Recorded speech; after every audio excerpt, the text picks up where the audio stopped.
گدھا اور بلو دوست۔ ایک دفعہ کا ذکر ہے کہ ایک گاؤں میں ایک گدھا اور ایک بلی دوست رہتے تھے۔ گدھے کا نام غفور تھا اور بلی کا نام بلوف تھا۔ غفور بہت ہی مظلوم اور سیدھا گدھا تھا۔ وہ ہر وقت صرف اپنی کار کہتا تھا، جبکہ بلوف بہت چالاک اور مکار تھی۔ ایک دن بلو نے غفور سے کہا، غفور کیا تم مجھے ایک کام میں مدد کرو گے؟ مجھے ایک چوہا پکڑ کر دینا ہے۔ غفور نے سیدھا سا جواب دیا، بلو، میں تمہاری مدد کرنے کو تیار ہوں، لیکن مجھے چوہے پکڑنے کا طریقہ نہیں آتا۔ بلو ہنس کر بولی، کوئی بات نہیں، تم صرف میرے ساتھ رہو، باقی کام میں خود کر لوں گی۔ غفور نے بلوف کی بات مان لی اور اس کے ساتھ چوہا پکڑنے چل دیا۔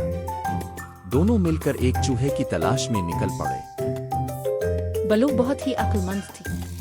اس نے چوہا پکڑ لیا اور غفور سے کہا، غفور، تمہیں یہ چوہا پسند ہے؟ غفور نے مسکراتے ہوئے جواب دیا، بلو، تمہاری محنت کا پھل تمہیں ملنا چاہیے۔ تم اس چوہے کو اپنے لیے رکھ لو۔ بلو نے سوچا کہ غفور کتنا سیدھا ہے۔ اس نے چوہا اپنے لیے رکھ لیا اور غفور کا شکریہ ادا کیا۔ غفور نے خوشی خوشی بلوف کی مدد کی اور پھر اپنے کام میں لگ گیا۔ یہ سلسلہ ایسے ہی چلنے لگا۔ ہر وقت بلو اپنا کام کرواتی اور غفور اس کی مدد کرتا۔